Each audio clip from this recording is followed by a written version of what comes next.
ایک روپے میں ہوائی سفر کے خواب دکھانے والا شخص۔ آج کی اس ویڈیو میں ہم آپ کو ایک ایسے شخص کی کہانی بتانے والے ہیں جنہوں نے اعلان کیا تھا کہ وہ لوگوں کے لیے 1 روپے میں ہوائی سفر کو ممکن بنائیں گے۔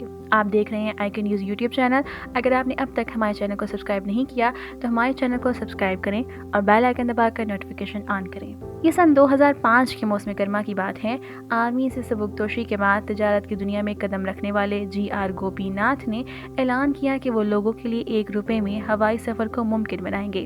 اس وقت ملک کی پہلی بجٹ یعنی سستی ایئر لائن کی کمپنی کے بانی گوپی ناتھ کا یہ وعدہ کوئی معمولی بات نہیں تھی۔ ایزی جیٹ اور رائن ایئر جیسی یورپی بجٹ ایئر لائن سے ترغیب حاصل کرنے والی ان کی 2 سالہ پرانی airline company air Deccan اب لاکھوں لوگوں کو کم وقت میں ہوائی سفر کرنے کا موقع فراہم کر رہی تھی۔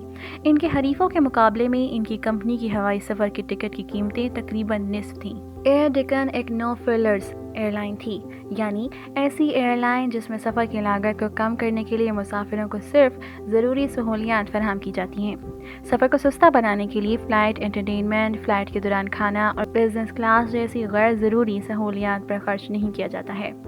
کیپٹن گوپی ناتھ کی ایئر لائن کمپنی نے ایک ڈائنامک پرائسنگ نظام متعارف کرایا، جس کے تحت بہت پہلے خریداری کرنے والے کچھ صارفین صرف 1 روپے میں سفر کر سکتے تھے۔ اس سسٹم کے تحت جو تاخیر سے ٹکٹ خریدتے انہیں اسی سفر کے لیے زیادہ قیمت ادا کرنی پڑتی، لیکن اس کے باوجود ان کی ٹکٹ کی قیمت دوسری کمپنیوں کے مقابلے میں کم ہوتی تھی۔ ایسے میں یہ تعجب کی بات نہیں تھی کہ ایئر لائن کی ٹکٹ کاؤنٹرز کے باہر صارفین کی لائنیں ہوتی تھیں، جن میں سے بہت سے ایسے لوگ تھے جنہوں نے پہلے کبھی ہوائی جہاز سے سفر نہیں کیا تھا، لیکن ناقدین کا خیال تھا کہ کم قیمت پر ہوائی سفر کی سہولیات کا یہ نظام اس صنعت کے لیے نقصان دہ ہو سکتا ہے۔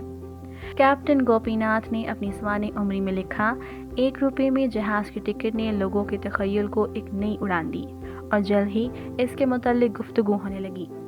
ان کا کہنا ہے کہ ان کی کمپنی نے نہ صرف عام لوگوں کے لیے ہوائی جہاز کی مہنگی قیمت کی رکاوٹ ختم کر دی، بلکہ پرواز کے میدان میں ذات پات اور طبقے کے امتیاز کو بھی ختم کر دیا۔ 18 سال کی عمر میں انہوں نے فوج سے سبکدوشی اختیار کر لی۔ کچھ نیا کرنے کی کوشش میں انہوں نے اپنے دوستوں کی مدد سے ریشم کی کاشتکاری اور ہاسپٹیلٹی جیسے کاروبار میں قسمت آزمائی کی۔ کیپٹن گوپی ناتھ کا کہنا تھا کہ جب وہ جوان تھے تو وہ کچھ نیا کرنے کے لیے بے تاب رہتے تھے۔ وہ چاہتے تھے کہ دولت تک ہر ایک فرد کی رسائی ہو۔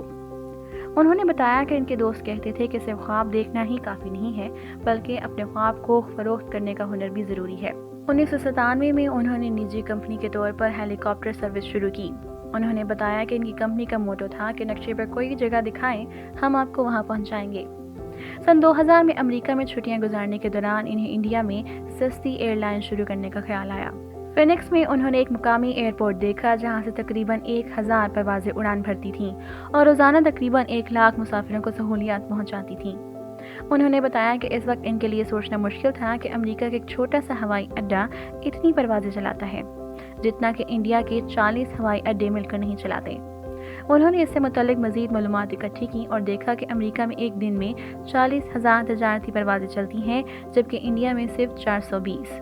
انہوں نے فوراً ہی ایک چھوٹا سا حساب لگایا کہ اگر انڈیا میں بسوں اور ٹرینوں میں روزانہ سفر کرنے والے 3 کروڑ افراد میں سے صرف 5% ہوائی جہازوں میں آ جائیں تو اس کا مطلب یہ ہوگا کہ سال میں ہوائی بازی کے کاروبار کو 53 کروڑ صارفین ملیں گے۔ انہوں نے وضاحت کی یہ تعداد بظاہر بڑی نظر آتی ہے، لیکن واقعتاً ایسا نہیں ہے، کیونکہ اس کا مطلب یہ نہیں ہے کہ 53 کروڑ لوگ ہوائی جہازوں میں سفر کریں گے۔ اس کا مطلب یہ ہے کہ 20 کروڑ کے درمیانے طبقے کے افراد ایک سال میں 2.5 بار سفر کر سکیں گے۔ اگلے 30 سال کے پس منظر میں دیکھیں تو یہ خیال سے بھی پرے کی چیز لگتی ہے۔ کیپٹن گوپی ناتھ کہتے ہیں کہ جب میں انڈیا واپس آیا تو میں یہی سوچتا رہا کہ ملک میں عام آدمی کو بھی ہوائی جہاز میں بیٹھنے کی سہولت ہونی چاہیے۔ اگست 2003 میں کیپٹن گوپی ناتھ نے 48 نشستوں اور 2 انجنوں والے 6 فکسڈ ونگ طیارے کے بیڑے کے ساتھ ایئر ڈیکن کی بنیاد ڈالی۔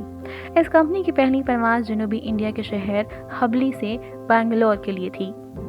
سن 2007 میں اس کمپنی کی 380 پروازیں ملک کے 67 ہوائی اڈوں سے چلائی جا رہی تھیں۔ کمپنی کا بیڑا اب 45 طیاروں پر مشتمل تھا۔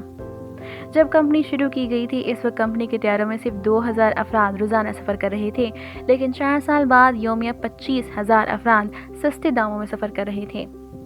1 روپے کی ٹکٹ پہ تقریباً 30 لاکھ افراد نے ہوائی سفر کیا۔ لیکن وقت کے ساتھ ساتھ کمپنی کا خسارہ بڑھتا گیا اور بڑھتی قیمتوں کے مطابق اس کمپنی کو برقرار رکھنا مشکل ہو گیا۔ ایئر ڈیکن طیارے اب پرواز نہیں کرتے۔ ستمبر 2011 میں مالیہ کی کمپنی کنگ فشر ریڈ بھی بند ہو گئی۔ بعد میں ان کا سارا کاروبار دیوالیہ ہو گیا۔ Captain G R Gopinath کا کہنا تھا کہ افسوسناک ہے، لیکن ایئر ڈیکن کا خواب ابھی بھی زندہ ہے اور سستی پروازیں ہمیشہ فراہم کرنے کے لیے انقلاب بھی جاری ہے۔ آخری بار ایئر ڈیکن میں سن 2018 میں 14 کروڑ افراد نے ملک کے اندر سستی پروازوں میں سفر کیا۔ امید ہے آپ کو یہ کہانی پسند آئی ہوگی۔ ہمیں اپنی رائے سے کمنٹس میں ضرور آگاہ کیجیے گا۔